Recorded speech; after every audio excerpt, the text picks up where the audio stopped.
lain. Kalau sebelumnya kalian sudah belajar satu algoritma klasifikasi ya, yang sederhana yaitu KNN ya, atau K nearest neighbor atau ke buah tetangga terdekat. Nah, hari ini kita akan lihat algoritma lain yang juga sama ya, sederhana, simple, mudah diimplementasikan, yaitu Naive Bayesian Classifier ya, atau ini bisa kalian bilang Naive Bayesian atau juga saya menyebutkannya Naive Bayes ya, sampai segini ya, sampai S saja.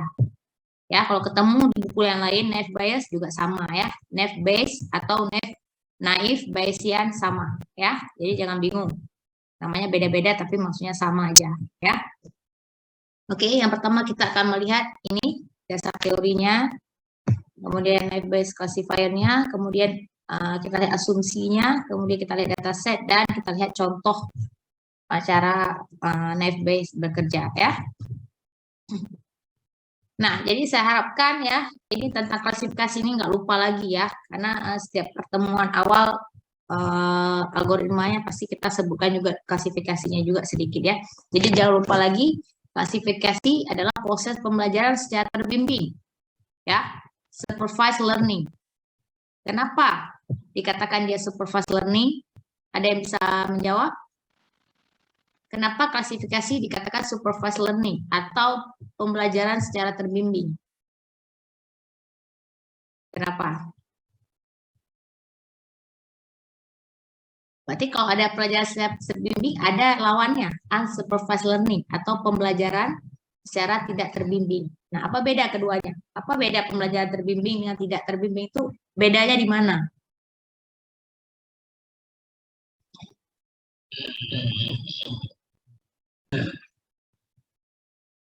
Siapa yang bisa bantu menjelaskan? Nih, suara saya serak hari ini, harus banyak yang bantu nih. Ya, untuk menghemat suara saya. Tadi barusan jam 2 sampai jam setengah 4 saya juga masuk ya. Saya ganti di kelasnya Prof. Taufik ya, kelas utamanya kelas A ya. Jadi suara udah terperas ke sana tadi ya. Ini udah hilang suaranya. Yang bisa jawab, kenapa klasifikasi dikatakan pembelajaran terbimbing? Ada yang coba jawab?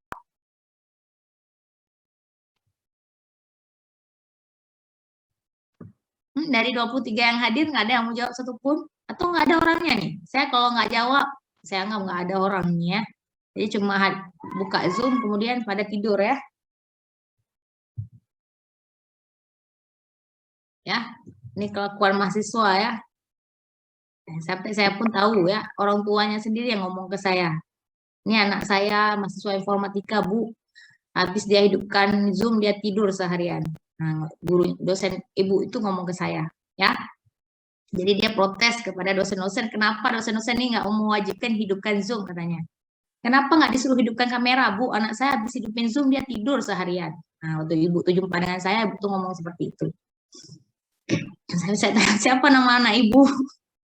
Ya, jadi saya jadi kenal ya siapa yang itu maksud. Dan mungkin bukan cuma anak ibu tersebut ya, anak-anak yang lainnya juga seperti itu. Ya, hidupkan Zoom, kemudian lakukan aktivitas sendiri. Saya kan nggak seperti itu ya, walaupun kalian tidak menghidupkan kamera, sebenarnya sangat bagus kalau kalian menghidupkan kamera, jadi saya bisa lihat mana yang hadir, mana yang enggak. Tapi kalau kalian mungkin keberatan ya, dengan berbagai alasan lah, mungkin dengan, oh Bu kami pakaian rumah Bu, oh mungkin kami di rumah Bu, nanti jadi lewat-lewat orang keluarga kami di belakang. Apapun alasan itu, ya boleh kalian matikan, tapi tetap harus hadirlah di sini ya. Jangan cuman nama-nama aja nih saya baca, ada Mufik Akbar, ada Fernando, ada Alfie Rizky, ada Puan Izati. Jangan sampai nama-namanya ini aja yang hadir di Zoom saya. Ya, kaliannya nggak ada ya. Jadi buktikan kehadiran kalian ketika saya bertanya menjawab, atau ketika saya bilang ada yang bertanya kalian bertanya. Ada suara kalian lah untuk membuktikan bahwa oh ada yang dengar nih, ada yang dengar saya ngomong hari ini. Ya, jangan sampai saya ngerasa nih ngomong sendiri ya. Ya, ada yang mau coba jawab? Kalau masih, ya silakan. Menurut saya kenapa dibilang secara terbimbing, karena kalau kita mau mengelompokkan sesuatu tuh harus ada ikutin aturan-aturannya gitu, Bu. Harus ikutin aturan-aturan. Aturan apakah itu? Aturannya udah dibikin, itu disepakati bersama gitu, Bu. Itu di mana itu Stephanie belajarnya? Atau mikir sendiri? Mikir sendiri, Bu. Mikir sendiri ya. Ada yang lain? Kenapa klasifikasi dikatakan pembelajaran secara terbimbing?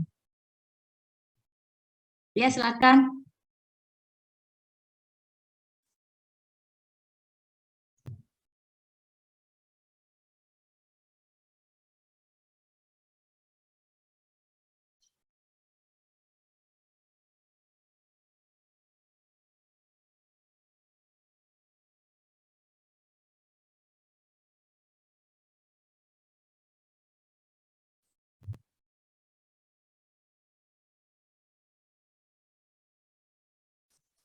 Ya, sudah agak dekat. Ya, ada lagi yang ingin menambahkan? Ada kata-kata model tadi ya. Ya, ada lagi yang ingin menambahkan? Ada? Ini berarti baru 2 orang nih yang hadir, yang lain nggak ada nih di Zoom. Ada lain yang mau menambahkan? Ya, jadi jangan kalian bilang, oh karena klasifikasi ini pengelompokan, Bu. Ya, karena yang bukan klasifikasi juga pengelompokan. Clustering, unsupervised juga pengelompokan. Ya, tapi sama-sama pengelompokan. Ya, jadi nggak bisa kita apa beda unsupervised supervised ini pengelompokan itu pengelompokan nggak mungkin ya kan karena sama-sama pengelompokan. Jadi bedanya itu antara supervised dan unsupervised. Di supervised kita ada bangun model. Nah, kenapa kita bisa bangun model? Karena atribut yang kita punya atau data-data yang kita punya itu sudah mempunyai kelas label. Ini perbedaan terbesarnya. Ya, kita sudah punya label, sudah punya kelas, sudah punya kategori terhadap dataset kita. Baru bisa kita bangun suatu model. Kalau nggak ada label, kita nggak bisa bangun model. Kalian mesti nggak dataset ya. Dataset ada fitur-fiturnya, ada kelas. Itu kan dataset kita. Nah, kapan dataset itu bisa kita bangun model? Ketika kelasnya itu sudah ada. Kalau bisa dibeli tidak beli itu sudah ada. Misalnya kita sales tadi sales komputer atau sales mobil. Kita udah jumpai berbagai macam orang, orang itu beli atau tidak, beli atau tidak. Itu kejadian yang sudah terjadi, itulah labelnya. Ya, karena sudah ada label, sudah ada sesuatu yang sudah terjadi, itu kejadian itu pasti ya sudah terjadi, makanya pasti dalam lampau. Kita bisa bangun model dengan hal itu. Makanya itu dikatakan supervised learning. Ya, dia belajar. Kenapa dia bisa belajar? Karena sudah ada kejadiannya, maka bisa belajar. Kalau nggak pernah ada kejadian, kita belajar apa? Ya kan? Pengalaman hidup tuh ada dari mana? Dari sudah banyak belajar. Ya, jadi seperti itu. Kalau kejadian belum terjadi, artinya kita ada punya misalnya 1.000 orang, 1.000 orang target market kita. Kita nggak tahu mereka mau beli atau enggak, belum terjadi. Ya, kita nggak bisa bangun klasifikasi, nggak bisa bangun model dari mereka. Paling kita bisa kelompokkan mereka gini, kita kelompokkan berdasarkan usia aja lah. Ini usia yang agak usia sekolah, ini usia anak kuliah, ini usia orang yang kerja. Kita bagi 3. Seperti itu bukan model namanya. Kita kelompokkan mereka jadi 3 kelompok. Kenapa? Karena kita mau komputer-komputer yang murah ini kita jual ke mahasiswa. Komputer-komputer yang agak mahal kita jual ke mahasiswa. Komputer-komputer yang sangat speknya sangat tinggi itu kita jual ke orang profesional. Misalnya kita mau bagi seperti itu. Ya, itu nggak ada, belum terjadi ya. Orang tuh belum beli, belum nggak beli, kita nggak tahu. Ya, ada setumpuk orang, kita nggak tahu mereka akan beli atau enggak. Itu nggak mungkin kita pakai klasifikasi. Nggak mungkin kita bisa pakai supervised learning di sana. Tapi yang bisa kita pakai supervised learning sesuatu yang sudah ada class label. Jadi di sini perbedaan terbesarnya. Ya, supervised learning ada class label sehingga kita bisa bangun model. Ya, unsupervised artinya tidak ada class label ini. Ya kan? Sehingga kita tidak bisa bangun model. Ya, kita bisa lakukan hal-hal lain, tapi kalau bangun model nggak bisa. Gitu ya. Jadi untuk melakukan klasifikasi dibutuhkan training set sebagai data pembelajaran. Ya, data pembelajaran inilah nanti kita bangun model ya. Kenapa bisa bangun model? Karena ada class label. Jadi perbedaan terbesar antara supervised dan unsupervised itu di kita punya label atau tidak. Ya, nggak selalu kejadian terjadi. Misalnya tadi gambar ya, kalian punya gambar, mana gambar gunung, mana gambar laut misalnya. Ya, itu kan nggak perlu kejadian ya, tapi perlu kita labelkan, baik kita label manual atau sudah terlabel dari awal. Misalnya setiap kalian foto, atau setiap foto yang masuk diupload langsung ditulis laut. Ini gunung, ini laut, ini gunung, ini laut, ini laut, ini laut, ini gunung gitu. Jadi sudah ada kelasnya juga itu. Itu bisa kita bangun model nanti. Kalau ada bisa bangun model, nanti kita bisa prediksi ada gambar baru yang dimasukkan, kita bisa tebak ini gambar gunung apa laut. Ya, walaupun kita masukkan ini gambar makanan, dia akan tebak juga. Kalau nggak laut, gunung. Kalau nggak laut, gunung. Karena kita cuma punya 2 kelas, dia akan tebak mana yang paling dekat dengan kelas tersebut. Kan walaupun itu bukan gambar laut, bukan gambar gunung, tapi dia akan paksa jadi satu kelas mana yang paling dekat dia akan pilih gitu. Komputer ya, komputer akan pilih. Kalau manusia langsung tahu, oh ini bukan gunung, bukan laut, kita bisa ngomongin. Tapi komputer dia cuma bisa milih salah satu dari itu. Ya, oke. Nah, ya selalu ada saat kita klasifikasi, kita selalu akan membagi data menjadi training dan testing. Lebih banyak mana yang kita ambil untuk training atau untuk testing? Lebih banyak mana? Dan aturannya. Training, Bu. Training, ya. Karena training inilah sebenarnya yang kita bangun untuk kita prediksi sesuatu ke depan. Ini model loh. Ini pembelajarannya loh. Makin banyak kita belajar, makin pintar. Sedikit kita belajar, nggak pintar ya. Makin banyak. Makin banyak datanya, makin pintar. Karena makin banyak hal yang dia lihat, makin banyak. Berbagai macam bentuk gunung dah dia lihat. Sehingga ada gunung nanti yang ada pohon pun gundul, juga dia tahu ini gunung. Ya, gunung salju, semuanya salju nggak gunung, mungkin rata-rata warna hijau karena banyak pohon. Ada gunung-gunung misalnya gunung yang lagi ada esnya semua. Warnanya kan jadi biru ya karena es. Karena ada model-model kita masukkan juga ke dataset sehingga model kita makin pintar. Nanti dia ketemu gunung yang ada salju juga dia tebak ini gunung. Tapi nggak pernah kita kasih gunung yang ada salju, semua gunung yang ada pohon hijau semua, ya dan laut. Begitu ada gunung yang ada salju karena warnanya kebiru-biruan dia tebak nanti itu laut. Nah, pintar dia belajarnya masih sedikit. Makanya makin banyak yang kita berikan datasetnya makin banyak, makin bagus dia, makin belajar, makin bervariasi dataset yang kita berikan, makin pintar dia. Bagaimanapun bentuk gunung dia bisa tebak, bagaimanapun bentuk laut dia bisa tebak. Ya, makanya untuk training ini datanya lebih banyak. Makin banyak data makin bagus. Nah, testing untuk apa? Testing untuk apa testing? Apa fungsi testing itu di klasifikasi? Apa fungsi? Satu kalimatnya nggak usah jelaskan banyak-banyak. Kira-kira fungsi testing itu tuh apa sih? Kenapa kita harus ambil sebagian data sekitar 10 atau 20% atau 30% lah. Seputar itulah dia, 20-30% diambil sebagian dari dataset, kita simpan dulu nggak? Kita bangun model untuk apa ini kita simpan? Untuk kita tes itu apa?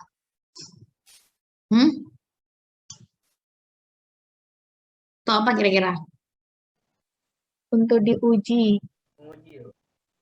Ya, untuk diuji terus.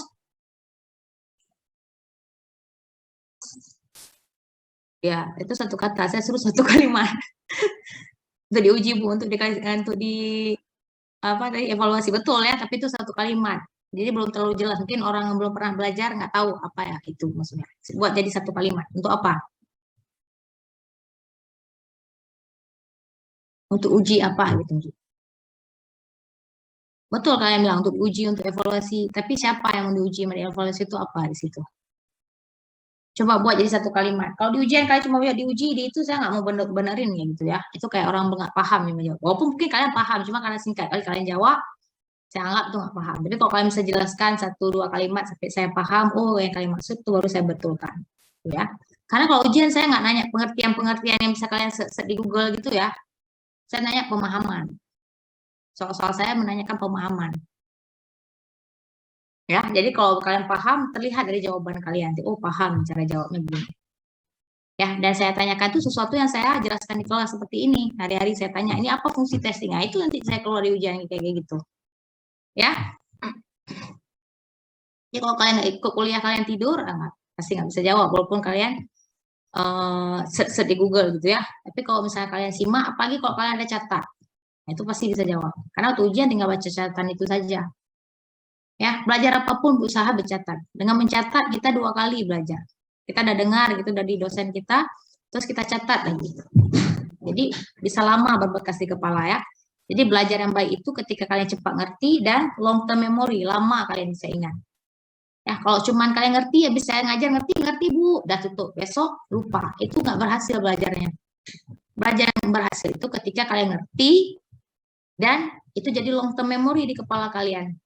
Ya, artinya suatu hari dibutuhkan sesuatu. Misalnya, emang kalau hari-hari kita tesnya di ujian lah, kita bisa jawab kembali gitu ya. Tapi memang sebenarnya kita belajar bukan untuk ujian, untuk masa depan lah ya, untuk pembelajaran ke depan gitu. Jadi ke depan ilmu itu masih ada di kepala kalian. Saya suruh ajarkan orang lain lagi dan sebagainya, kalian masih ingat, nah itu berhasil berarti kalian belajar.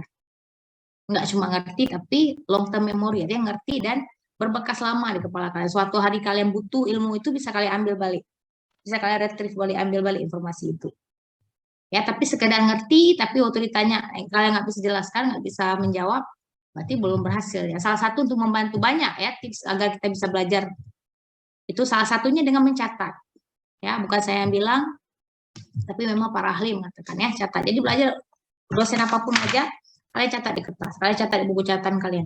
Dibilang ini tulis, dibilang ini tulis, dibilang ini tulis. Yang kalian pahami, nggak usah tulis yang kayak di slide ya. Untuk di slide udah ada di slide, apa yang kalian tulis lagi.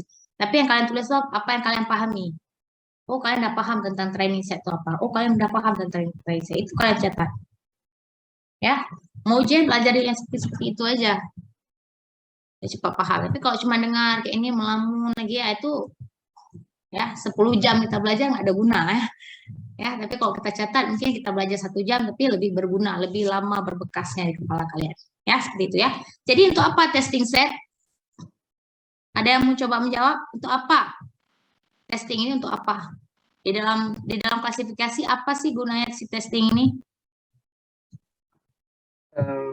Untuk menguji contoh dataset yang kita terima, setelah itu kita uji dia itu mengarah kemana kalau misalnya datasetnya seperti ini. Jadi untuk kedepannya jika ada dataset baru, si komputer bisa menjelaskan kalau ini tuh dia tuh klasifikasi ke arah kiri atau arah kelas yang mana gitu. Menurut saya gitu. Betul? Kayaknya menurut kalian betul nggak yang dikatakan Mufid?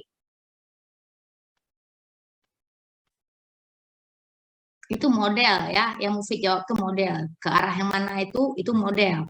Ya, di training set kita bangun model, jadi kita tahu nih data kita seperti apa bentuknya. Itu namanya membangun model, yaitu yang kita lakukan di learning ini, di training set. Testing bukan itu tujuannya.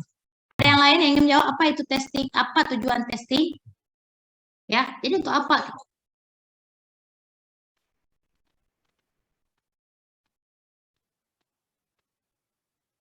Iya, 100 buat Nadila ya. Untuk kita tahu ya model yang sudah kita ada bangun itu sudah bagus atau belum. Ya itu aja, gunanya itu cuman ya. Jadi bukan untuk apa-apa. Dia memang cuma untuk kita tahu. Dia nggak bisa memperbaiki model kita. Testing itu nggak bisa memperbaiki model kita. Model kita udah kita bangun di training. Si testing itu nggak bisa jadi gara-gara dia udah bagus training nggak. Si testing itu cuma kita mau tahu aja nih. Ya, mau tahu udah bagus apa belum. Ya, sama seperti misalnya kita ajarin seorang anak, kemudian kita tes dia. Ketika kita ajarin anak itu, disitulah proses anak itu belajar. Ya kan, anak itu belajar, jadi pintar anak itu. Ya, saat kita tes dia di ujian, mungkin ujian tuh nggak bisa bikin dia jadi pintar, tapi kita cuma mau tahu anak itu udah pintar atau belum. Kita kasih tes, dia jawab soal A, ini B, ini C, ini D. Habis kita jawab A, B, C, D itu kita jadi pintar. Enggak, ya kan, nggak menambah kepintaran kita. Cuman guru kenapa kasih soal seperti itu, mau lihat anak ini sudah pintar apa belum. Oh, karena banyak disalah, berarti anak ini belum pintar. Oh, banyak betul, atau hampir semua betul. Oh, anak ini sudah pintar. Cuma untuk tahu begitu, tapi itu bukan pembelajaran. Kalau pembelajaran kita taruh anak itu depan kita ajarin. Ini jawabannya A, ini jawabannya B. Itu kita ajarin anak itu. Itu di training itu.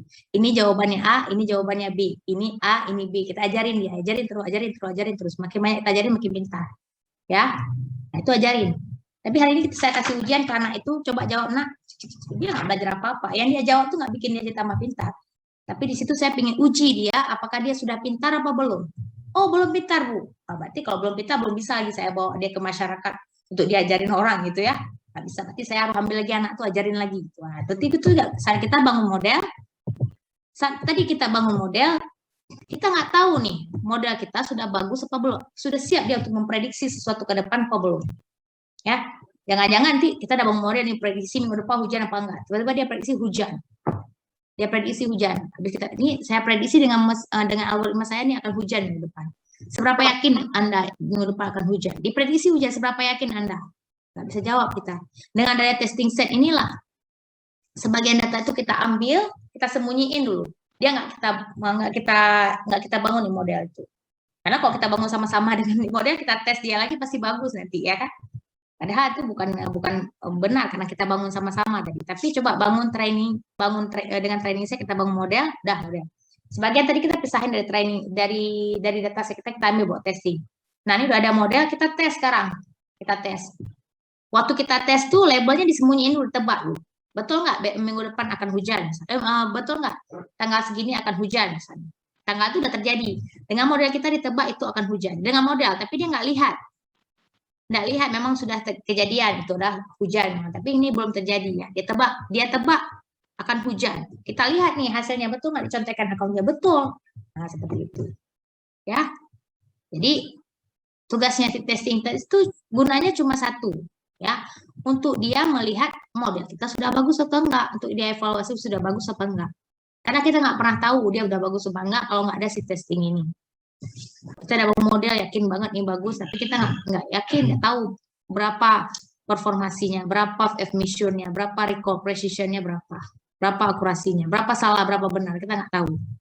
Ya, kalau udah tahu, ya yang kita kalau misalnya masih jelek ya testingnya nggak bisa kita apa-apa ya, tetap trainingnya lagi yang kita harus perbagus. Oh perbanyak datanya Bu, oh fiturnya harus kita normalisasi dulu Bu, oh fiturnya ada fitur yang nggak bagus perlu kita buang dulu fitur selection ya, makanya perlu sekali melakukan pre-processing ya, seperti itu ya, paham sampai sini ya. Oke, sekarang baru kita masuk ke teori Bayesiannya ya. Ya, jadi teori Bayesian ini kalian sebelumnya pernah dengar kata-kata Bayesian ini di mana? Pernah dengar nggak? Pernah dengar di mata kuliah yang lain? Belum, Bu. Belum. Di statistik nggak pernah dengar Bayesian. Kalau saya pertama kali dengar Bayesian itu di statistik. Ya, kalau saya cuma nggak tahu yang lain ya, mungkin di matematik ya sebelum. Kalau saya pertama kali dengar di statistik waktu saya belajar tentang peluang, ya, waktu saya kuliah S1 dulu. Ya, jadi teori Bayesian ini ya, ini belum masuk lagi Bayesian classifier ya, baru teori Bayesiannya aja, nggak ada classifier, belum masuk ke klasifikasi ya. Nah, misalnya kita punya sebuah data X ya, adalah data sampel dengan kelas label yang tidak diketahui. Berarti X ini sesuatu yang ingin kita prediksi. Apa sih kelas tuh si X ini? Ya kan? Dia akan hujan atau tidak hujan. Dia akan beli mobil atau tidak. Dan sebagainya. Pokoknya sesuatu yang ingin kita prediksi itu X, kita ulang dalam kasus ini ya. Kemudian H merupakan hipotesanya. Hipotesa itu apa? Hipotesa, kalau dalam penelitian apa hipotesa itu? Hipotesis itu apa? Ya, dugaan atau kesimpulan sementara, belum tentu benar. Ya, kita tebak. Misalnya si X ini dia akan membeli komputer, atau si X ini akan hujan. Tapi itu prediksi kita, belum tentu benar ya kan? Ya, baru kita tahu benar apa salah ketika sudah masuk ke hari itu. Betul nggak dia akan hujan atau tidak, ya kan? Misalnya kita prediksi minggu depan ini akan hujan. Hipotesa saya akan hujan minggu depan. Baru kita tahu hujan apa enggak, sudah masuk minggu depan. Oh, ternyata betul hari ini hujan, gitu ya. Jadi H itu merupakan hipotesa bahwa X adalah data dengan kelas label C. Berarti misalnya H itulah hipotesa bahwa X itu misalnya minggu depan dari X ya, minggu depan akan hujan. C itu misalnya hujan. Ya. Jadi PH adalah peluang dari hipotesa H. Peluang. Berapa peluang hipotesa H? PH adalah peluang hipotesa H. Berarti kalau PX peluang terjadinya X. Ya, PH artinya peluang terjadinya H. Peluang, tahu peluang ya? Berapa? Misalnya kita nggak tahu nih. Minggu depan berapa peluang akan terjadinya hujan? Berapa peluang akan terjadinya hujan minggu depan? Berapa? Setengah. Ya kan? 1/2. Kenapa 1/2? Karena kita cuma punya 2 data. Ini belum ada informasi apa-apa ya, belum ada fitur apa-apa. Cuma minggu depan peluang terjadi hujan berapa sih? Kecuali kalau diketahui bla bla bla ini nggak diketahui apa-apa. Minggu depan peluang terjadi hujan berapa? Ya, 1/5 ya kan? 0,5. Peluang tidak hujan juga 0,5. Ya. Misalnya saya punya anak 5 orang. Saya punya anak 5 orang. Satu anak akan saya ajak temenin saya ke pasar belanja. Ya. Berapa peluang saya akan pilih anak yang di tengah ini, anak ketiga? Berapa peluang? Saya akan pilih satu anak saya untuk temenin saya belanja dari 5 anak saya. Berapa peluang anak yang di tengah ini akan saya pilih? 1/5. Ya, betul. Ya, 1/5. Karena anak itu datanya 1 kita bagi dengan total peluang yang terjadi. Bisa jadi ini saya pilih, bisa jadi ini, bisa jadi ini, bisa jadi ini, bisa jadi ini. Ada 5 kemungkinan yang akan saya pilih. Cuma berapa peluang dia 1/5. Berapa peluang dia 1/5. Semua berarti 1/5 ya kan? Nah kalau anak saya 3 perempuan 2 laki-laki. Saya akan pilih 1 anak untuk ikut saya ke pasar. Berapa peluang terpilihnya anak perempuan?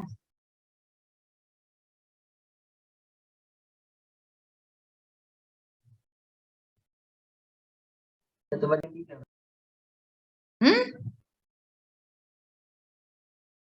Saya bukan pilih dari perempuan aja ya, dari anak saya yang 3 perempuan dan 2 laki-laki ini. Amin ya, mudah-mudahan saya bisa punya 3 perempuan 2 laki-laki ya. Jadi di antara 3 anak perempuan saya dan 2 anak laki-laki saya, berapa peluang? Saya akan ambil 1 dari anak saya. Saya nggak bilang anak perempuan akan saya ambil. Saya akan pilih 1 anak untuk temenin saya ke pasar. Berapa peluang akan terpilihnya anak perempuan? 3 banding 5. Iya, 3/5. Karena ini bisa jadi ini kan juga betul dia. Ini perempuan, ini perempuan, ini perempuan. Salah satu udah menikah saya pilih aja. Udah 3 per total 5. 3/5 itu peluang ya. Jadi peluang itu banyak data yang mungkin kita pilih diper dengan semua kemungkinan. Itu ya, itu peluang. Jadi kalau PX adalah peluang data sampel yang diamati, peluang terjadinya si X ini. Kalau PXH gini apa maksudnya? Peluang terjadinya X dengan syarat ini maksudnya ya. Atau di sini adalah peluang data sampel X bila diasumsikan bahwa hipotesa benar atau valid, ya kan?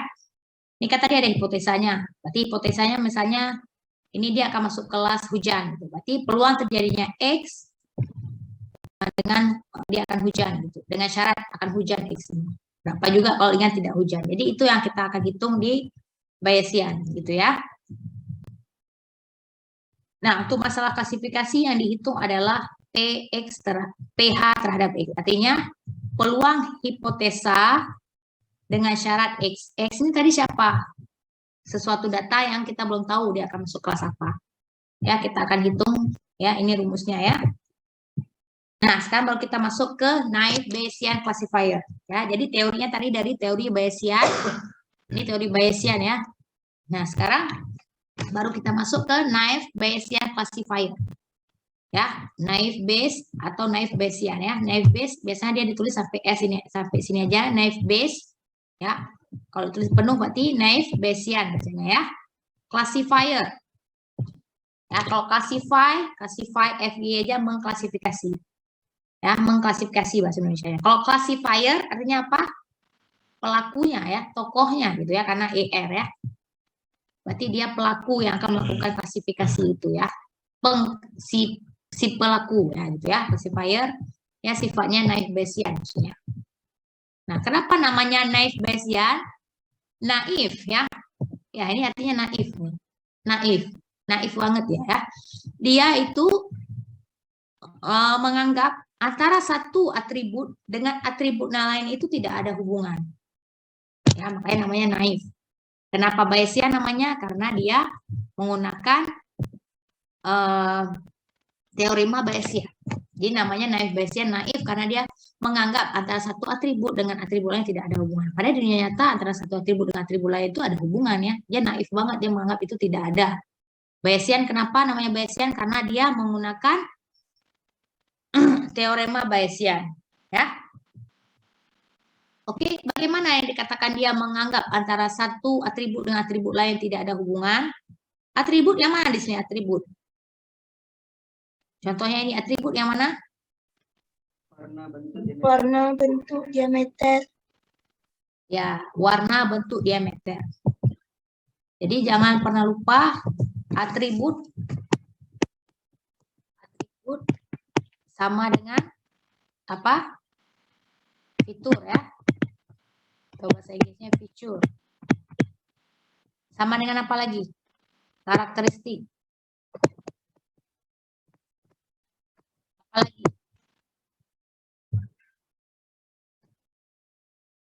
Apa lagi namanya? Variabel. Ada lagi nama lainnya? Ya. Jadi warna, bentuk, diameter ini adalah atribut. Kalau dibilang atributnya kalian tahu. Kalau dibilang fiturnya kalian juga harus tahu. Kalau dibilang variabelnya kalian juga harus tahu. Ya. Kalau yang ini, jenis buah ini, apa? Kelasnya ya, Bu. Kelas. Nama lainnya apa? Apa nama lainnya? Mungkin di tempat lain disebutkan lain. Nanti kalian kita juga harus tahu. Apa? Selain kelas apa biasa disebut? Label atau target. Ya, label, target boleh. Kategori boleh. Ya, kategori. Target kalau misalnya klasifikasi dalam kelas ini belum dibilang target, kecuali diprediksi nanti baru target ya. Lebih dibilang kelas, label, atau kategori. Ya. Kalau masih di training nggak ada yang bilang target ya, karena memang kejadian. Target itu diprediksi boleh. Target. Nah, kalau ini sendiri apa namanya? Data 1, data 2, data 3 ini apa namanya? Sampel. Ya, boleh. Sampel, apalagi? Tuple, ya. Apalagi? Record. Ya, data 1, data 2, data 3 itu bisa dibuat tuple, record, sampel. Ini jangan sampai tertukar. Ya, jadi waktu saya ngomong kalian udah paham. Kalau saya bilang atributnya antara satu dengan lain tidak ada hubungan, kalian nggak menghayal lagi apa tuh atributnya, apakah ini, apakah data ini, kan udah tahu. Berarti fitur-fiturnya itu atribut. Ya, jadi kalau harus betul-betul paham, biar nggak bingung waktu belajar. Atau ada baca-baca di buku, oh fitur selection apa maksudnya ya? Oh atribut selection gitu maksudnya. Oh class label maksudnya. Oh apa itu gitu ya? Atau tuple, satu tuple gitu bilang. Record itu apa? Sampel itu apa gitu ya? Jadi data-data yang ini ya. Satu data kemari itu satu tuple, satu record gitu ya. Saya harapkan jangan tertukar lagi biar mudah belajarnya, biar cepat paham. Kalau ketemu algoritma lain nanti dia bilang, oh ini tapelnya harus dibagi 2. Kebayang terus apa itu gitu ya. Oke, jadi dia menganggap antara ini dengan ini tidak ada hubungannya. Naif sekali ya. Padahal sebenarnya ada nggak hubungan? Ya sebenarnya ternyata ada hubungan. Misalnya kita bilang umur seseorang. Kemudian ini fiturnya ada umur, misalnya di sini. Di sini ada fitur gaji, ya berapa gajinya? Ada hubungannya kan? Mungkin makin tua orang gajinya semakin banyak, gitu. Atau sebaliknya dan sebagainya. Artinya masih ada hubungan itu, walaupun kecil. Ada fitur yang hubungannya kecil, ada yang besar hubungannya. Tapi kalau di naive Bayesian ini itu menganggap tidak ada hubungan, ya. Nah, rumusnya seperti ini. Karena asumsi atribut tidak saling terkait, ya, tidak terhubung antara satu atribut dengan lain-lain atau conditionally independent, maka kita akan menghitung peluang terjadi X tadi target ya, sesuatu mau kita prediksi dia masuk kelas apa. Kita akan hitung PX itu terhadap si kelas CI. CI itu apa? Kalau kelas kita ada 2, kelasnya A, B, Bu. Berarti kita harus hitung terhadap kelas A terhadap kelas B.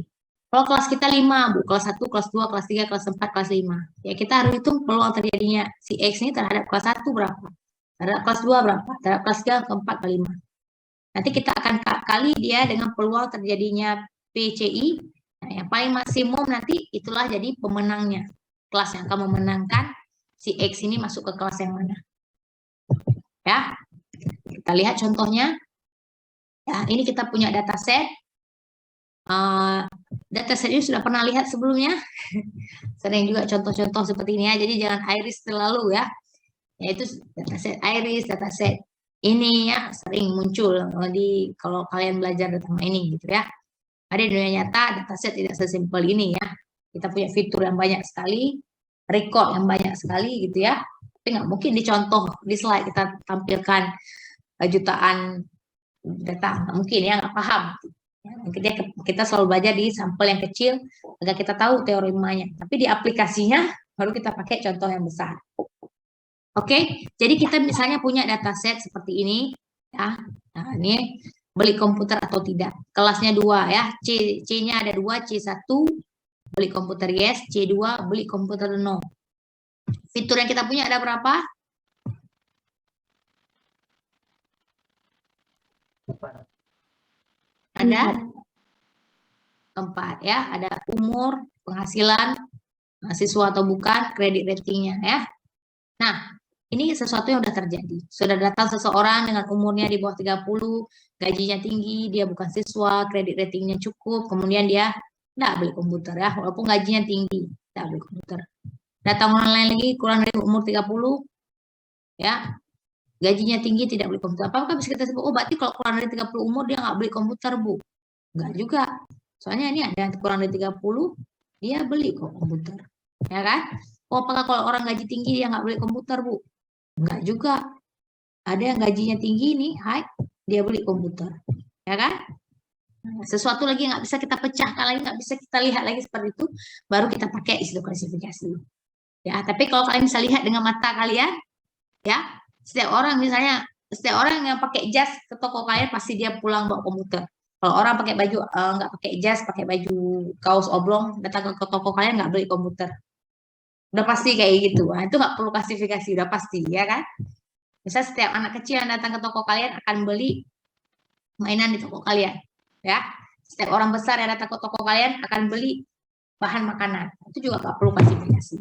Kita perlu klasifikasi sesuatu yang nggak bisa kita tebak. Kadang-kadang datang orang pakai baju jas beli komputer, kadang-kadang datang orang pakai jas nggak beli. Kadang-kadang datang orang pakai baju oblong, dia beli komputer. Kadang-kadang pakai baju oblong ke toko kita nggak beli, kadang-kadang beli. Nah, jadi kita nggak bisa tebak lagi ini datang orang nih akan beli apa enggak ya. Jadi kita bisa fokus nanti ke, kalau di toko kita banyak sekali pendatang, kita bisa fokus ke peluang orang yang akan beli. Ya, atau kita sales mau promosikan laptop ke orang, ya datang misalnya ke kantor-kantor atau ke tempat-tempat tertentu, kita akan fokus ke orang-orang yang ada berpeluang untuk beli. Dari mana kita tes dulu misalnya. Ini kalau saya mau promosikan ke si A itu umurnya berapa? Gaji dia berapa? Ya, dia sudah apa bukan? Kredit dia berapa? Ditebak dia tidak akan beli. Ya udah, walaupun belum tentu benar ya dia tidak akan beli, tapi berdasarkan model kita ditebak dia tidak akan beli. Berarti kecil dia peluang akan beli, dia tidak akan beli. Ya udah, kita nggak usah habis waktu ke dia, kita bisa fokus ke orang-orang lain yang akan beli. Ya, kita bisa fokus ke orang yang akan beli. Walaupun orang yang ditebak di model kita akan beli belum tentu juga akan beli, tapi kemungkinan dia akan beli sangat tinggi. Dari mana kita tahu? Tadi kita kan udah hitung akurasinya, segitulah peluang dia akan benar, dia akan beli atau tidak. Kita udah hitung precision recall-nya, ya dari model kita, dari testingnya, udah kita hitung. Model kita udah bagus, dia bisa menebak orang akan beli atau tidak itu sampai 0,9. Udah sangat bagus ya kan? 0,9 hampir 1, hampir tepat sekali dia akan bisa menebak. Jadi ketika ada kita prediksi ini si A akan beli apa enggak, dia umur segini, dia bukan siswa, dia begini, oh ditebak dia akan beli. Kita bisa promosikan ke dia. Ya, ternyata benar dia akan beli gitu ya kan, dan sebagainya. Nah kalau dia nggak beli gimana Bu? Kalau dia nggak beli pun di dunia aplikasinya kita harus catat ya, kita catat lagi. Jadi dataset yang baru yang terkumpul itu nanti kita gabung lagi dengan dataset lama kita bangun model yang baru lagi ya. Yang pertama kita baru 1 tahun jualan, udah ada modelnya ya. Ini udah tahun kedua, model kita udah semakin banyak, kita bangun model yang baru nanti ya. Jadi nggak berhenti, bukan sekali kita bangun model tuh. Kalau dunia nyata ya, dunia aplikasi misalnya kalian nonton, lihat di YouTube. Ya hari ini kalian di suggest iklan-iklan mungkin yang dekat dengan kehidupan sehari-hari kalian. Kalian suka belajar misalnya bagaimana cara pemrograman Python, ketik. Bagaimana cara machine learning bekerja, ketik. Bagaimana deep learning bekerja, ketik. Akan masuk ke kalian iklan-iklan tentang kelas-kelas online misalnya data camp gitu ya. Tentang kelas-kelas online belajar pemrograman dan sebagainya. Ya, kalian suka nonton video-video skincare misalnya ya kan, bagaimana cara make up gitu. Begitu ada skincare misalnya, Wardah gitu ya, iklannya ke kalian gitu ya kan, diiklankan Wardah ke kalian. Tahu nih kalian ini suka nonton make up, berarti suka make up, diiklankan lah gitu ya. Ada orang suka main game ya, masuklah ke dia iklan-iklan orang suka main game gitu ya. Tapi Bu, saya nggak pernah main game kok masuk iklan game gitu. Ya karena mungkin kamu suka cari tentang coding-codingan gitu ya. Yang banyak sekali orang-orang suka main game itu cari tentang coding-codingan. Kamu dianggap satu kelas dengan mereka gitu. Ya. Tapi apakah Google YouTube cuma sekali dia bangun algoritma seperti itu? Enggak ya kan? Dia kan tadi dia tebak gitu. Dia tebak saya karena mungkin saya sering tentang data mining misalnya. Dia kasih satu kelas online data mining untuk saya. Ya, tapi saya nggak klik iklan itu, atau saya nggak ikut kelas itu. Lama-lama kan tahun depan dia perbaiki modelnya, ternyata prediksinya meleset ya, mereka tebak saya akan klik, tapi saya tidak klik, ya saya tidak tertarik dengan iklan itu. saya tidak klik, saya tidak daftar untuk ikut itu. Kan mereka perbaiki modelnya. Ya, tahun depan mereka running model yang baru lagi. Ya, semakin data mereka semakin banyak, mereka bangun model yang baru lagi, mendekati lebih spesifik lagi seperti itu. Ya, jadi bukan sekali kita bangun model udah gitu, enggak ya. Ya makin banyak data kita, makin akurasi, makin tepat, makin bisa menebak sesuatu dengan sangat akurat. Ya, ini pasti si A ini akan beli produk ini misalnya. Ya. Nah, jadi di sini kita sudah punya dataset seperti ini, kita disuruh tebak ya menggunakan algoritma Naive Bayes classifier ini, kita akan menebak si X ini akan beli atau tidak komputer ini. Si X itu diberikan fiturnya seperti ini.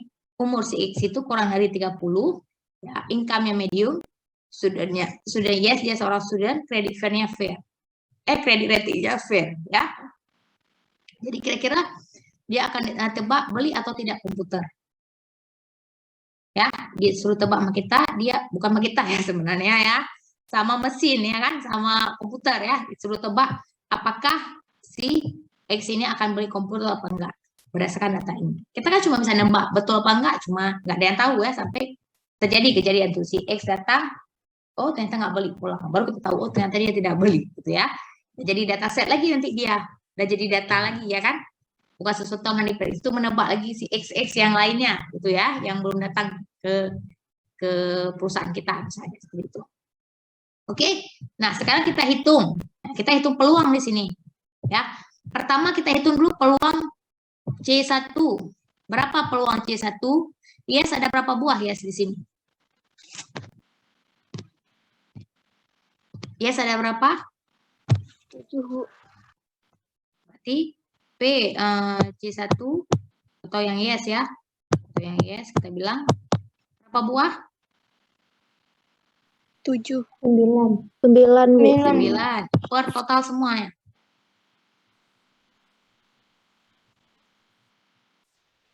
14. C2 atau yang no. C2 ya, atau yang no ya. Berapa? 5. 5 per 4. Ya, ini bukan jawaban ya, masih PC1 dengan yang kita harus jawab adalah PX ya. PX yang harus kita jawab. Tapi kita kan harus cari PX tadi dengan kondisi hipotesanya ya. Apakah si PX ini lebih kuat untuk dia masuk ke sini apa ke sini ya. Kita harus hitung, ini kita hitung manual ya, walaupun kalau di komputer kita nggak perlu hitung manual ya, algoritma yang kita hitung, biar paham cara kerjanya kita hitung manual dulu. Nah, kita akan hitung berapa peluang terjadinya X ya, X dengan K buah fiturnya ya, dengan X dengan K buah fitur terhadap CI. CI-nya ada 2 tadi ya, C1 dan C2. C1 yes, C2 no.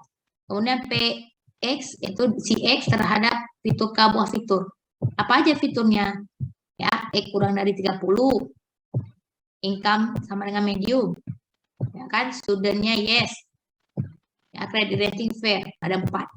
Di antara 4 ini kita akan cari dia juga terhadap hipotesa yang by komputer yes terhadap hipotesa yang by komputer no. Dua-dua harus kita lihat. Karena kita nggak tahu nih, ya kan? Kuat mana yang yes, apa yang no, ya dua-dua harus kita hitung, ya kan? Berarti kita harus hitung pertama, keempat fiturnya harus kita hitung. Sama ya, konsep klasifikasi selalu begitu. Ketika kalian punya dataset kalian, fiturnya itu ada 4, 1, 2, 3, 4. Berarti saat kita bagi untuk training set dia ada 4, saat kalian bagi untuk testing set dia juga ada 4. Ya. Ada data mau diprediksi, Bu? Sama, dia juga harus pakai 4 fitur. Nggak boleh yang kita prediksi ini fiturnya cuma 3, Bu. Karena saya nggak ada umur, cuma tahu income-nya, student-nya, credit rating-nya. Nggak boleh, sistem nggak bisa kerja kayak gitu. Ya. Ini berlaku umum untuk algoritma apapun. Untuk algoritma apapun. Misal kemarin di Q&A, ya kita kan plot. Kalau kita cuma fiturnya cuma 2, X sama Y, berarti kita plot di Cartesian biasa ya, koordinat X, Y. Kalau fitur kita ada 10, dia plotnya di dimensi 10. Ya. Masa ada sesuatu yang kita plot di dimensi 10, tiba-tiba yang ini mau diprediksi ini di dimensi 3. Nggak bisa kita hitung. Kita hitungnya X dengan X kurang, kalau misalnya Euclidean distance ya, X1 kurang X2. Ya kan? Dikali dengan Y1 kurang Y2. Ya. Kemudian dijumlahkan mereka, diakarkan. Dapat jaraknya. Coba kalau satu nih dimensinya 10, satu lagi 3, itu nggak mungkin bisa dicari. Dimensi mereka harus sama. Siapa yang menentukan dimensi di situ? Ya jumlah fiturnya. Ya, ketika kalian punya X income student credit rating, begitu juga dengan data yang mungkin kalian tebak 3, 4, 4 nih harus kalian berikan. Satu nggak kalian berikan kosong, nggak bisa. Ya, itu error. Nggak bisa. Ya, berarti kalian, misalnya Bu nggak tahu gimana caranya Bu, ya boleh kita isi asal-asal misalnya ya kan? Atau misalnya ya nggak boleh asal-asal juga, harus ada alasan. Misalnya, Bu ini umurnya nggak tahu Bu, umurnya nggak tahu gimana. Ya kita udah tahu ini, tapi kan bisa kita tebak misalnya. Income-nya medium, student yes, credit rating fair. Karena dia student yes, berarti ya kita pakai yang umurnya yang paling muda ya, kurang dari 30 karena dia masih student, kita tebak seperti itu. Ya, itu kan kita lakukan di pre-processing seperti biasa ya, ada yang kurang kita tambahin, ada yang perlu dinormalisasi dan sebagainya. Intinya semua itu harus sama fiturnya. Ya, jadi nggak ada cerita, ada yang kosong di sini nggak boleh ya. Begitu juga kalau kalian pakai di WK, RFF itu ada yang kosong, error pasti ya kan? Ya walaupun nggak error, tapi dia tahu misalnya ada kolomnya di sini tempat itu nggak error, tapi akurasinya tetap akan bermasalah ya kan? Karena misalnya kita taruh ini suatu dimensi, gimana kita taruh antara dimensi 4 dengan dimensi 3? Mereka tidak berada di dunia yang sama, nggak bisa kita komputasikan, nggak bisa kita hitung. Ya, dia harus berada di dimensi yang sama, sama-sama dimensi 4, sama-sama dimensi 10 gitu. Baru bisa kita lakukan perhitungan jarak kah dan sebagainya gitu ya. Nah, di sini begitu juga kita akan hitung peluang si umurnya yang di bawah 30 dia akan yes, peluang dia umurnya di bawah 30 dengan syarat dia akan no berapa? Ya. Ini 2/9 yang yes, 3/5 yang no. Ya. Artinya apa? Kita lihat dulu yang yes ya, di bawah 30 yang yes ada 1, ada 2,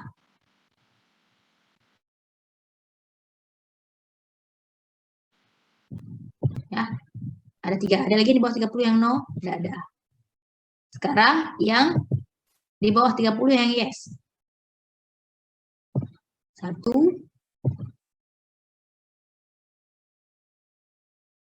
2.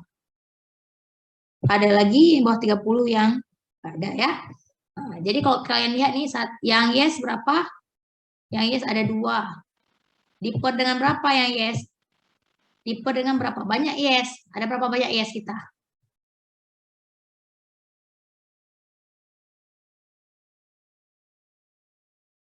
Ada berapa banyak yes kita? 9. Tuh ya. Ini yang C1 ya yang yes ya. Yang C2. Yang C2 berarti 3. Ya, peluangnya 3 per berapa semua total yang no? 5. Ya. Oke. Oke. Nah, di mana ya? Udah tahu ya dari mana 2/9 ini daripada 3/5. Kenapa nggak kita per dengan total? Totalnya tadi berapa? 14. Ya kan? Karena kita mau lihat nih peluang terjadinya X kurang dari 30 yang by komputer. Berapa banyak sih X kurang dari 30 yang by yes? Ya, yang yes di 2. Kenapa diper dengan 9? Karena kita cuma mau lihat dia diper dengan yes. Nggak usah dia diper dengan semuanya. Ya, kecuali kita mau lihat berapa peluang terjadinya yes. Baru. Yang yes tadi ada 9 per totalnya. Totalnya ada 14. 9 per 14. Karena kita mulai yang yes. Tapi kita sekarang yang kurang dari 30 dengan syarat by komputer yes. Yang kurang 30 dengan syarat by komputer yes itu ada 2. Diper dengan berapa? Diper dengan total semua yang yes. Nggak perlu dengan semua yang no masuk ya. Karena kita melihat peluang yang yes-nya aja. Begitu juga yang kurang dari 30 by komputernya no ada 3. Diper dengan total semua yang no 5. Ya. Itu sama persis sama untuk mencari yang lainnya juga seperti itu. Yang yes diper dengan 9, yang no diper dengan 5. Ya. Sampai sini paham?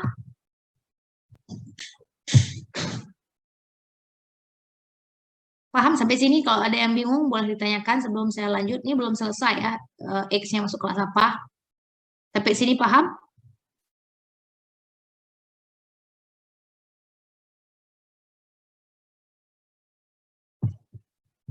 Hadefi Mudo paham? Paham, Bu. Paham. Puan Izzati paham? Paham, Bu. Azhara Gebrina paham? Paham, Bu. Yunza Jauhari paham? Paham, Bu. Oke ya, udah 4 sampel, 4 orang saya tanya paham, saya anggap semua paham. Oke, nah kita udah ketemu. Nah sekarang selanjutnya kita akan hitung, ini baru kan satu-satu tadi. PX dengan K-nya dengan fiturnya ini X ya, dengan fiturnya yang income satu-satu. Nah sekarang semua orang ini gimana? Kita kalikan ya, yes dengan yes, no dengan no, kita kalikan sehingga kita dapat ini nanti. PXK dengan CI-nya C1 dengan CI-nya C2 gitu ya.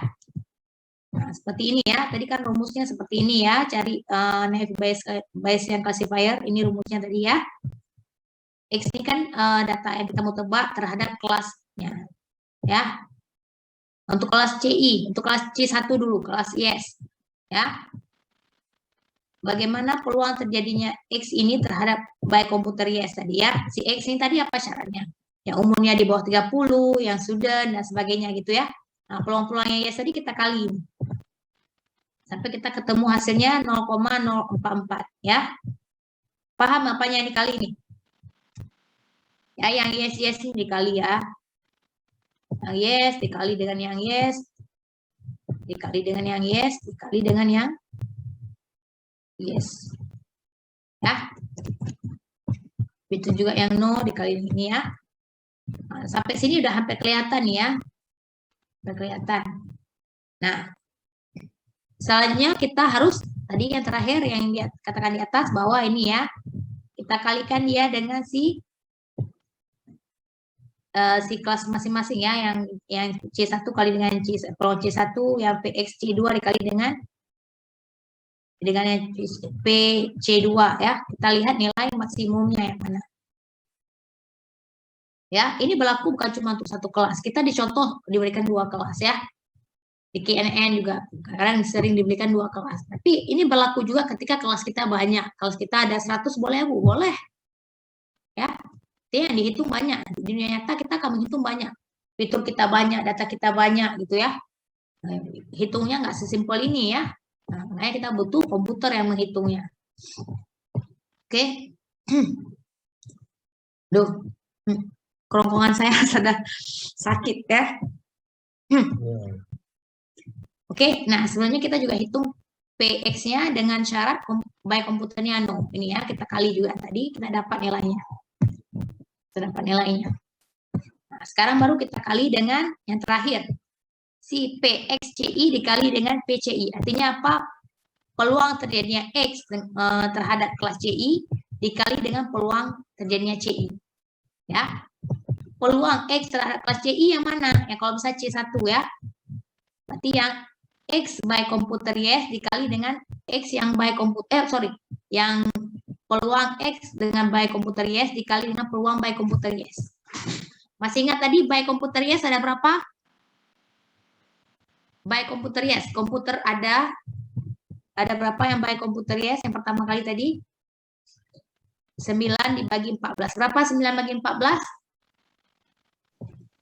Berapa 9 bagi 14? Tolong dicari.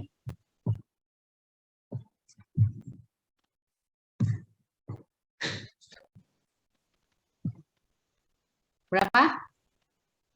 0,624. 0,64 ya. Dikali dengan PX by komputer yes, yaitu ini. Berapa? Dikali dengan ini. Berarti 0,64 dikali dengan 0,044. Berapa?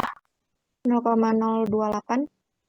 Ini ya, 0,028. Begitu juga terhadap 0, kita cari juga. Komputer 0 tadi berapa nilainya ini ya? 0,09 dikali dengan peluang komputer 0. Semuanya yang 0 berapa? 5/14 tadi ya kan? Yang 0 5/14. Berapa 5/14? 0,35. 0,35 dikali dengan ya PX dengan keadaannya X ya, dengan fiturnya X ya 0 berapa? 0,019. Berapa? Berapa 0,35 dikali 0,019? Nih ya. 0,007. Iya. Nah, mana yang paling maksimum di antara mereka berdua? Kelas yang ini apa yang ini apa yang ini mana? Yes. Yang yes, ya. Berarti data yang tadi ini, ya, sesuatu yang akan kita tebak tadi ini, berdasarkan kejadian-kejadian yang sudah terjadi, dia lebih dekat dengan yes, dia lebih dekat dengan akan beli komputer. Ya, berarti bisa kita targetkan nih, bisa kita promosikan nih ke dia, bisa kita prioritaskan nih, karena dia ada peluang akan beli. Ya, tapi ya, sama juga prediksi, belum tentu benar, ya, tapi dekat dengan benar. Ya, dekat dengan benar. Daripada kita nggak tahu apa-apa nih terjadi apa enggak ya. Ya, yang benar-benar tahu nggak ada yang tahu sampai kejadian, ya kan, cuma peluangnya. Ya, bisa ada 10 orang ini, 10 orang kita bilang, oh peluang saya akan menang, ih kecil kali, saya 1/9 gitu. Jadi saya nggak mau ikut lomba itu. Ada 10 orang saingan kita, 9 orang saingannya, dengan kita ada 10 orang, berarti saya akan ikut nih, peluang saya akan menang. Kalau diundi gitu ya, peluang saya akan menang berapa? 1/9, kecil sekali ya, 0, berapa 1/9 ya.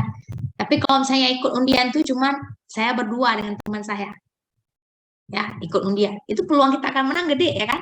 1/2, ya enggak? 1/2, 0,5, ya kan? Tapi belum tentu juga kan, bisa jadi walaupun 0,5 sih kita kalah dalam itu. Bisa jadi tadi yang 1/9 kita lawan 9 orang, tapi kita yang terpilih di situ dalam undian itu. Ya, seperti itulah. Peluang itu kita memprediksikan sesuatu agar lebih tepat. Peluang terjadinya gede itu, tapi belum tentu juga akan terjadi. Itu namanya peluang. Ya, baru kita tahu kejadian itu benar apa enggak setelah terjadi, setelah kita sudah si X ini sudah bla bla bla bla bla jadi beli, oh baru oh, ternyata prediksinya benar. Ternyata si X ini nggak jadi beli, pulang dia nggak beli apa-apa, nggak beli komputer, malah dia beli misalnya apa dia beli ya, cuma beli PS mungkin. Jadi nggak jadi beli komputer, dia cuma mau main game, akhirnya dia beli PS saja. Gitu. Udah, berarti prediksi kita salah, gitu ya. Jadi data si X ini kita simpan sekarang jadi dataset kita, di dataset baru kita. Jadi kita ada datang lagi dataset baru udah banyak, nggak satu bertambah kita langsung bangun model itu kan butuh effort ya, jadi nggak mungkin satu data bertambah kita bangun model baru, nggak. Ya kita simpan ini sebagai dataset kita. Oh ternyata si X nggak jadi beli, prediksi kita tadi salah. Ternyata si X beli, nggak beli kita. Kalau prediksi kita ternyata masih banyak yang salah ya, kita gabung lagi data kita ini dengan data yang lama, kita bangun model baru. Seperti itu ya.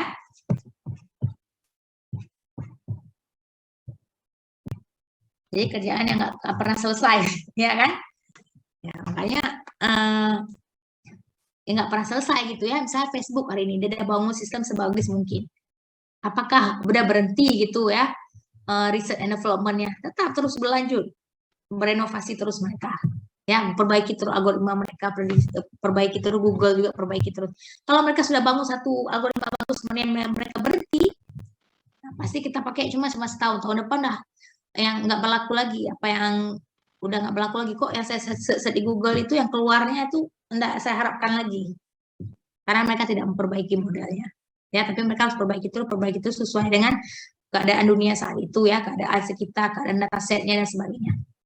Saya diprediksi ini iklannya ke si A, iklannya ke si B, iklannya ke si C, tapi nggak tertarik si A, si B, si C itu nggak pernah beli ya ini iklan kali itu. Artinya modelnya mesti salah, mereka perbaiki lagi gitu. Tapi kalau mereka berhenti, nggak berinovasi lagi, pasti tutup perusahaannya, pasti tutup. Ya, perusahaan apapun dan segede apapun, kalau mereka udah berhenti dari menganalisa model, membangun model, mengumpulkan data, belajar di data, perbaiki lagi. Kalau mereka tidak melakukan hal itu, pasti tutup. Ya kan? Nggak berlaku lagi lama-lama. Oke. Kesimpulannya, ya, Naibayah summary ya, kesimpulannya. Yang pertama, kekuatannya, ya, atau kelebihannya, mudah diimplementasikan. Ya, mudah diimplementasikan, ya kan? Mudah ya, algoritma itu mudah kita pahami seperti KNN kemarin, mudah. Berarti kalau ada algoritma yang mudah, ada algoritma susah Bu, ada ya kan, ada algoritma susah. Berarti Naibayah ini termasuk yang mudah yang diimplementasikan. Kalau algoritma itu kita bisa paham ya, mudah kita pahami. Kalaupun kita harus buat codingnya pun mudah ya kan, kita nggak perlu buat sendiri juga ya. Sudah misalnya di Python sudah ada library-nya ya, scikit-learn ya, scikit-learn ya, dan banyak lagi yang lainnya. Jadi kita nggak perlu buat, saya nggak perlu buat, tapi kita harus paham kita bisa modifikasi nanti. Ya, kalau kita pakai algoritma yang udah aplikasi function yang udah orang buat mungkin terbatas. Kita mungkin pengen upgrade lagi ya, pengen tambahkan algoritma kita dan sebagainya. Itu kan tentu kita harus paham. Kalau nggak, misalnya Bayesian ini gimana kalian bisa improve-kan? Bagaimana kalian bisa tingkatkan performasinya? Kalau kalian nggak paham teorinya nggak akan bisa. Tapi kalau kalian paham apa matematika di balik itu, tentu kalian bisa melakukannya, ya kan? Atau mungkin nanti Bayesian ini kalian akan praktekkan di ilmu-ilmu yang lain, bukan cuma diklasifikasi di hal-hal lain. Dengan kita paham matematika di belakangnya, kita kuat konsepnya, intuisi kita kuat. Oh, Bayesian menganggap antara satu fitur dengan fitur lainnya itu tidak ada hubungan. Pantesan untuk dataset saya yang ini nggak bagus hasilnya. Nah, berarti nggak cocok lah saya pakai Bayesian di ini. Untuk kondisi data saya yang seperti ini, ya antara satu fitur dengan fitur lainnya itu sangat kuat pengaruhnya, ya udah jangan pakai Bayesian, saya pakai yang lain, gitu seperti misalnya ya. Kemudian dia memberikan hasil yang baik untuk banyak kasus, ya. Sebenarnya semua algoritma yang terkenal, yang populer yang kalian belajar di data mining itu semuanya akurasinya bagus untuk ya dataset tertentu, ya kan. Ada mungkin dataset ini bagus pakai naive Bayes, tapi waktu kita pakai KN nggak bagus, atau sebaliknya seperti itu ya. Tergantung keadaan dataset kita. Kelemahannya harus mengasumsikan bahwa antar fitur tidak terkait. Ya, padahal dalam realita keterkaitan itu ada. Keterkaitan tersebut tidak dapat dimonitorkan oleh naive Bayesian. Ya, jadi misalnya di KNN kemarin, antara satu fitur dengan fitur lainnya terkait apa enggak? Terkait?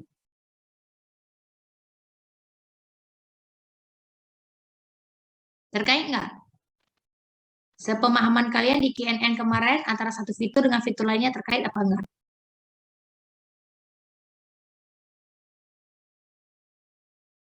Hah? Terkait ya, hampir semuanya malah. Hampir semua algoritma itu antara satu fitur dengan fitur lainnya terkait. Kenapa? Saya kasih intuisinya seperti ini. Masih ada yang dengar? Masih. Alhamdulillah masih ada yang dengar ya. Oke, jadi misalnya kemarin di KNN, kita kan mau lihat nih, tetangga terdekatnya masuk kelas apa, jadi dia masuk ke sana. Ya kan, dari mana kita tahu terdekat? Kita hitung jaraknya, ya. Misalnya kita sini punya kelas beli ya, kelas 1 di sini. Di sini kelas 0, kelas tidak beli. Ya. Di sini kelas 0 lagi tidak beli misalnya. Di sini kelas 1, kelas beli. Misalnya seperti ini. Nah, sekarang saya punya data di sini. Ya, saya mau tebak dia. Secara KNN dia akan ditebak ini ke kelas mana? Kelas 0, kelas 1 apa kelas, ini ambigu sekali ya. Ini salah. Bukan ini yang harus ini.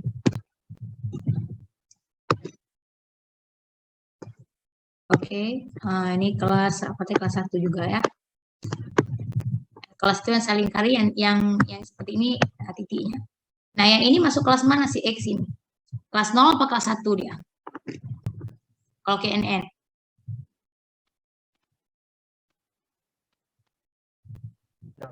Kelas 0.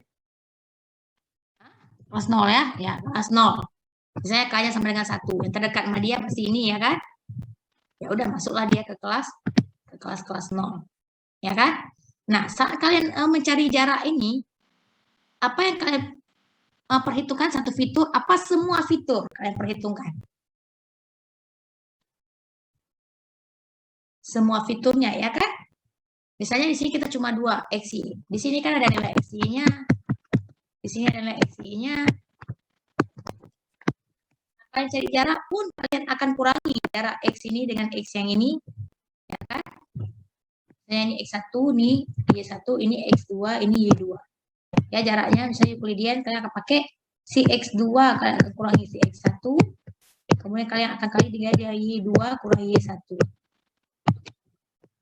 Ya, ketemu satu jarak ya. Jadi bersama-sama kalian akan hitung. Antara fitur ini dengan fitur, antara fitur X dan fitur Y, kalian anggap sama penting. Ya, terkait dia. Tidak sendiri-sendiri kalian hitung X dengan X, Y dengan Y, enggak gitu ya. Ini kan nanti akan dikali, akan diakarkan satu titik. Jadi yang mempengaruhi jarak mereka itu bukan si X saja, bukan si Y aja, tapi keduanya mempengaruhi. Ya, ada hubungan. Ya, makanya si naik Bayesian itu banyak dipakainya dia di teks ya, di teks klasifikasi. Teks klasifikasi. Misalnya teks klasifikasi apa? Kalian mau mengklasifikasikan kelas misalnya ya.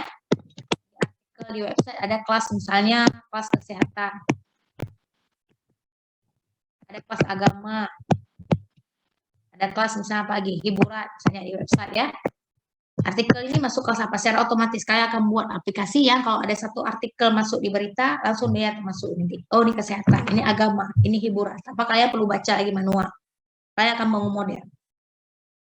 Nah, yang pertama-tama kita lakukan apa? Kita akan cari kata-kata apa sih yang sering muncul di kesehatan. Misalnya saat ini mungkin corona, gitu ya, sangat tinggi sekali. Apalagi misalnya kata-kata sehat, kata sakit, kata vaksin, nah gitu ya. Di agama apa yang paling banyak muncul? Ya, misalnya kata-kata hukum, kata-kata haram misalnya. Apalagi apa ada sebagai hiburan apa yang banyak muncul, artis misalnya, ya. Musik misalnya kata-kata banyak muncul, hiburan apa misalnya ya kata-kata hiburan juga misalnya banyak muncul dengan kelas hiburan gitu ya. Ini bisa kan kita bisa buat nanti ini jadi labelnya makanya bukan label, fiturnya makanya banyak sekali nanti bisa jadi ratusan ribu bahkan jutaan fiturnya ya. Misalnya di sini ada kata corona sebagai fitur, ada kata apa lagi tadi, artis, ada kata tadi haram misalnya, ada kata vaksin ya. Ini kita bangun fitur untuk ada satu masuk artikel ya tentang kesehatan, kebetulan tentang kesehatan ya, kesehatan. Ada nggak kata corona? Ada, banyak sekali malah. Mungkin ya sampai misalnya kita bilang sampai 100 kata. Kata-kata artis ada nggak? Oh nggak ada, no. Kata-kata haram ada nggak? Mungkin ada, tapi sedikit, cuma satu. Kata-kata apa nih tadi? Saya aja udah lupa. Vaksin. Oh ya, saking abstraknya ya. Ini luar biasa nih, sendiri tulis nggak bisa baca, apalagi orang. Ya, oke, misalnya kata-kata vaksin juga banyak. Ada sampai misalnya 70 gitu. Ya, di kata agama, kata corona mungkin ada ya, hukum vaksin itu corona 2 mungkin. Ada kata-kata artis mungkin ada ya, hukum menjadi artis gitu dan sebagainya di agama.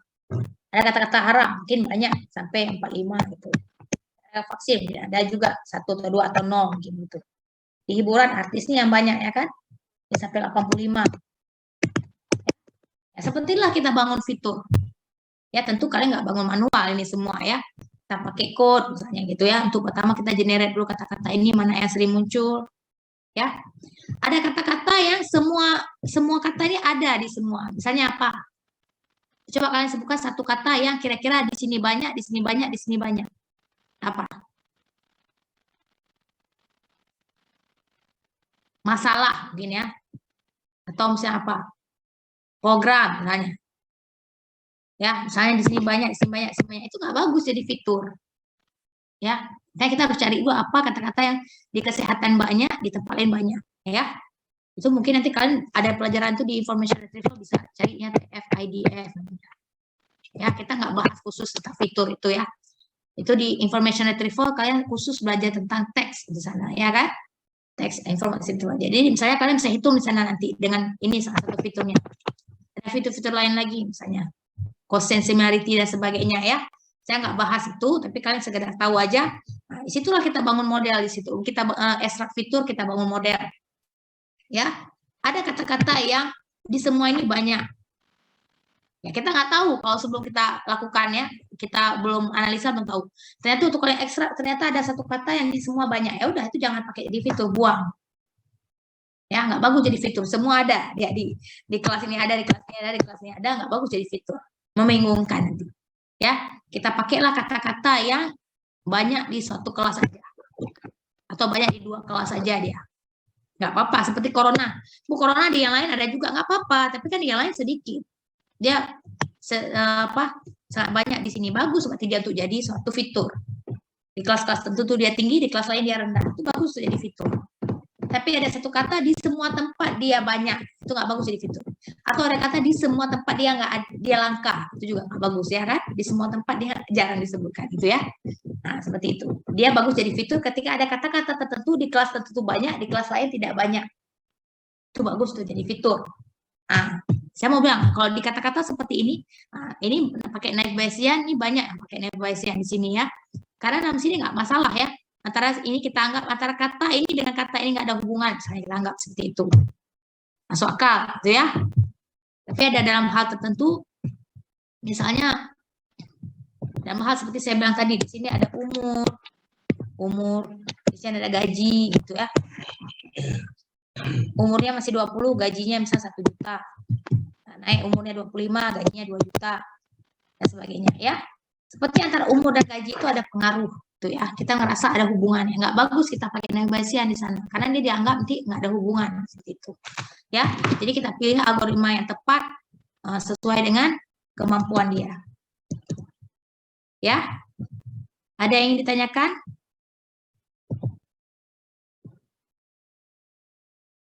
Ada?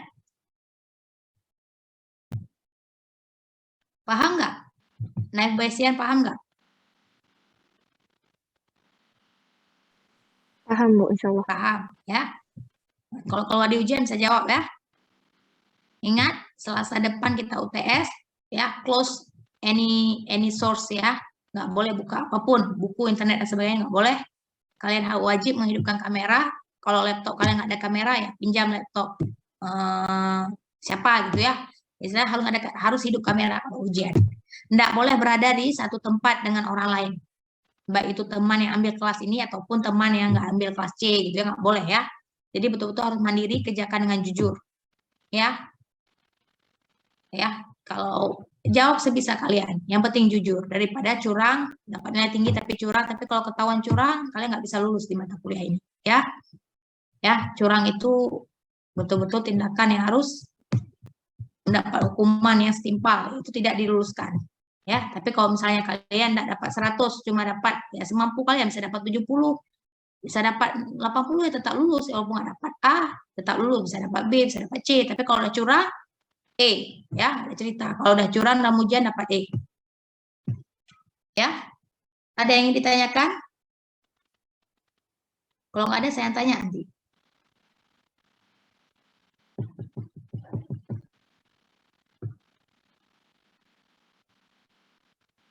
Udah sangat jelas ya. Nah, ini ada satu latihan, coba kalian kerjakan. Ya, kita masih ada waktu sekitar, ya ini saya kasih waktu sekitar 7 menit ya, tolong dikerjakan. Ya, cuma ini ya, kita punya datasetnya seperti ini, ada 5 fitur, skenario, oh ini bukan fitur ya. Ya ini bukan fitur, karena nggak ada maksud apa-apa, cuma hari 1, hari 2, hari 3 ini diabaikan. Ya, jadi jangan bingung nanti ketemu kayak gini, ini juga dihitung, nggak perlu dihitung. Ini kan seperti ID, seperti nama orang, itu kan bukan fitur, ya dibuang saja. Ya, ini nggak usah diabaikan. Berarti fitur kita cuma Outlook ini, ada sunny, ada overcast, ada rain. Ya, ini prediksi cuaca ya. Oh, bukan prediksi cuaca, prediksi dia akan main tenis atau enggak. Berarti dia memperhatikan apa? Kayak mana cuacanya, kayak mana temperatur, kelembaban, dan angin. Kalau kondisinya seperti ini tidak main tenis. Ya, kalau ini cuacanya begini, temperaturnya begini, main tenis gitu ya. Nah, dengan kondisi ini sekarang kita mau tebak, ini udah kejadian. Dengan kondisi ini kita akan tebak ya. Dengan kondisi dia akan hujan, ini sama dengan ya, salah ketik ya. Bukan kurang dari sama dengan, ini sama dengan. Artinya olunya hujan, temperaturnya cool, kelembabannya tinggi, hujannya anginnya lemah, weak ya. Coba kalian prediksi dengan night bias, coba kalian hitung di kertas, semua kerjakan, nanti akan saya panggil namanya, harus sebutkan ya. Harus sebutkan nilai-nilai yang saya tanyakan ya. Tolong kalian kerjakan. Ya, atau di screenshot dulu ini, di screenshot dulu, di foto dulu, biar saya bisa balik ke belakang untuk saya nampakkan rumusnya. Oke, sudah di screenshot, sudah? Sudah, Bu. Oke ya. Ya, kalian jawab persis sama seperti tadi ya.